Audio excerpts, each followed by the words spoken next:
Здравствуйте! В эфире программа «Энергетика Якутии. Отраслевые новости». С вами ведущая Татьяна Каракулова, и сейчас коротко о главных темах выпуска. Работа днем и ночью. Аварийные бригады круглыми сутками восстанавливали последствия штормового ветра в Якутске. В зиму входим уверенно. В Якутске прошел федеральный штаб по подготовке Дальнего Востока к отопительному сезону. Красивое зрелище. На каскаде Бельский ГЭС проведен сброс воды.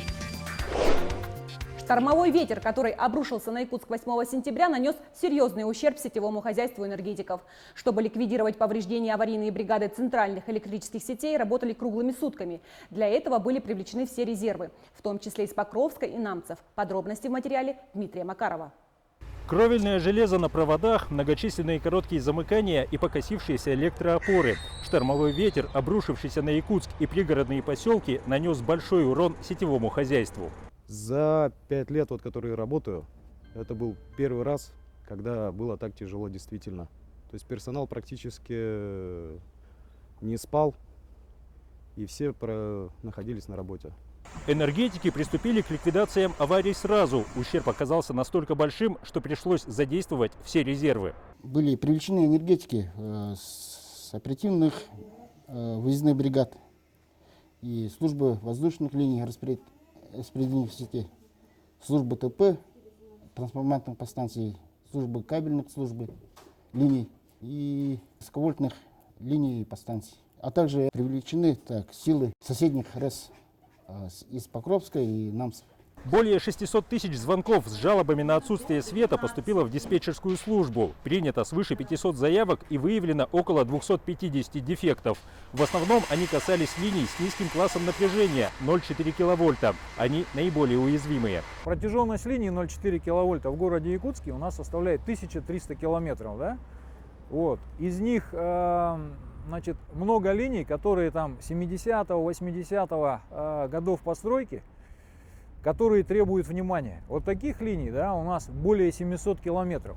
Для того, чтобы в первом приближении, привести в сети в соответствие, нам нужно ремонтировать ежегодно здесь по городу 50-60 километров линий 0,4 киловольта. Такое наследство досталось центральным электрическим сетям от различных собственников, предприятий и даже министерств. До начала 90-х годов они сами строили эти линии, а когда те обветшали, то перестали содержать. В 2006 году республика передала бесхозные объекты в оперативное управление Якутскэнерго. Правда, без источника финансирования для реконструкций и даже ремонтов. По нашим оценкам, 2023 год, когда активы эти будут консолидированы в капитал Якутскэнерго. Тогда у нас появятся все основания для того, чтобы заявляться на тарифное регулирование и получать источники на ремонт, восстановление, реконструкцию таких сетей. Устранить сотни аварий энергетики старались оперативно, порой невзирая на барьеры. Много поврежденных электрических опор оказались внутри огороженных частных дворов, и доступ к ним стал большой проблемой. Тем не менее, восстановительные работы шли ночи напролет, даже когда жители праздновали очередную годовщину города. Росгидро рассмотрит возможность строительства ЛЭП Сулгачи-Амга в рамках программы «Дальневосточная концессия». Такое соглашение между Российской энергетической компанией Якутии и Министерством по развитию Дальнего Востока и Арктики было подписано в рамках Восточного экономического форума. Сегодня энергоснабжение Амгинского района обеспечивает ЛЭП напряжением 35 киловольт. Она имеет ограниченную пропускную способность и затрудняет подключение новых потребителей. Подписано соглашение о начале реализации этого проекта, и теперь на основе подписанного соглашения мы будем работать с Министерством по развитию Дальнего Востока, Корпорацией развития Дальнего Востока по определению механизмов финансирования и сроков начала строительства этой линии. В рамках Восточного экономического форума в Момском районе Якутии были открыты современные гибридные солнечные дизельные электростанции сразу в 4 населенных пунктах. Самая крупная в районном центре Селихану. Это станции, которые строятся в рамках энергосервисных контрактов, а всего в период до 2024 года на территории 72 населенных пунктов будут произведены соответствующие работы. Вы помните, что в рамках предыдущего форума была открыта станция в Табалахе. В этом году мы открывали станцию в Верхоянске. И еще 4 новые станции в рамках форума были запущены на территории Момского улуса. В 2022 году Русгидро увеличила финансирование ремонтов и модернизации дальневосточных энергообъектов на 45%. Об этом было сказано на заседании Федерального штаба по подготовке Дальневосточного федерального округа к прохождению отопительного сезона. Заседание провел министр энергетики России Николай Шульгинов. Увеличение финансирования ремонтов и модернизации оборудования снизило уровень аварийности на энергообъектах Русгидро на Дальнем Востоке. Завоз топлива в изолированные энергосистемы с ограниченной транспортной доступностью ведется по графику. Его поставка в рамках северного завоза законтрактована на 100%. Росгидро открыла в Якутске новый единый расчетно-информационный центр. Высокотехнологический клиентский офис стал вторым в Якутии и уже 15-м на Дальнем Востоке. Реализация этих проектов позволяет повышать качество обслуживания. В зоне нового офиса проживает более 115 тысяч потребителей. Современный комплекс с использованием новых технологий, с использованием роботов, автоинформаторов, большого количества окон. Я думаю, что понравится нашим потребителям, всем жителям города Якутска и позволит и увеличить сборы, и, соответственно, сократить время ожидания платежей для наших потребителей. Каждый новый офис, открываемый Русгидро, демонстрирует передовые разработки технологий в сфере обслуживания клиентов. Единый расчетно-информационный центр в Якутске предоставляет максимальный набор сервисов и возможностей, что позволяет в 2 раза увеличить пропускную способность офиса. Одна из технических новинок в Якутске – автоматизированный офис-менеджер с искусственным интеллектом. С высокой степенью готовности входит в зиму коллектив западных электрических сетей Якутскэнерго. Здесь ремонтная программа завершается строго по графику. Кроме того, в Сунтарском и Ленском районах были построены новые энергообъекты. Подробности в нашем следующем видеоматериале.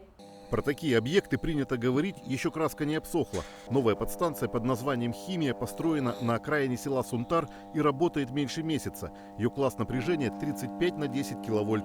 На территории находятся 2 силовых трансформатора, здание пункта управления с закрытым распределительным устройством. До ее ввода потребители питались от подстанции «Центр». Был ощутимый перегруз подстанции «Центр». В данное время мы разгрузили 2 фидера, это Гранд-завод и больничный комплекс. Общее количество абонентов 2250 человек и 4 котельных. А это уже село Южная Нюя Ленского района. Здесь местные жители предпочитают отапливать свои дома от электричества. Поэтому энергетики для повышения надежности и увеличения мощности построили подстанцию «Сосновая».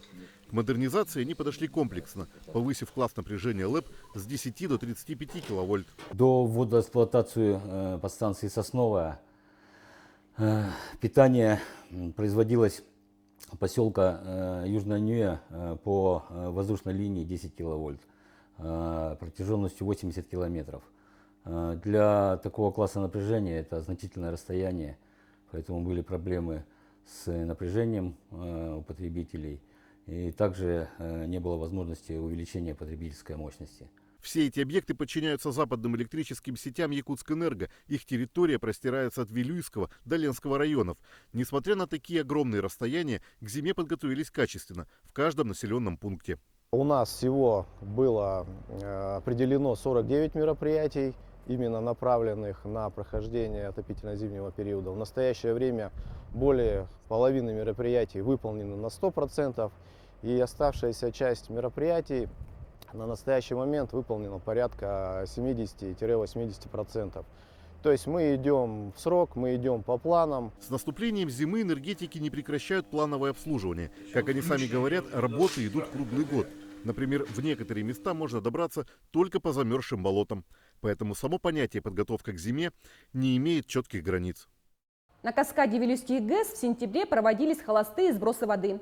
Делается это для того, чтобы водохранилище не переполнилось. Излишки воды образовались из-за сильных затяжных дождей. Такое зрелище здесь можно увидеть только весной во время половодья. А вот осенью последний раз подобное было в 2008 году. Осень нас удивила. То есть в прошлом году, в 2021 году, у нас был исторический минимум осеннего половодья. То есть если брать в цифрах, то в августе мы получили 0,33 кубокилометра, а в этом году, в августе, мы получили 9,4 кубокилометра. То есть это практически в 10 раз, в 10 раз, в 20 раз мы больше получили. Большие запасы гидроресурса перед долгой зимой – это хороший знак. К тому же на днях специалисты Вилюйской ГЭС завершили капитальный ремонт 2-го гидроагрегата. Энергетики Якутскэнерго показали лучший результат и стали победителями первых корпоративных соревнований среди персонала группы Росгидро по ремонту и обслуживанию высоковольтных линий 110 киловольт. Состязания прошли в Амурской области, и в них участвовали 5 дальневосточных компаний. Команды показали свои профессиональные навыки на специально оборудованных рабочих местах с использованием реальных промышленных агрегатов и тренажеров на базе учебно-тренировочного полигона. Напряженная борьба продолжалась на протяжении нескольких дней. По итогам соревнований лучшей среди сетевого персонала Росгидро признана команда Якутскэнерго. Это была программа «Энергетика Якутии. Обзор отрасли». До встречи в следующем эфире.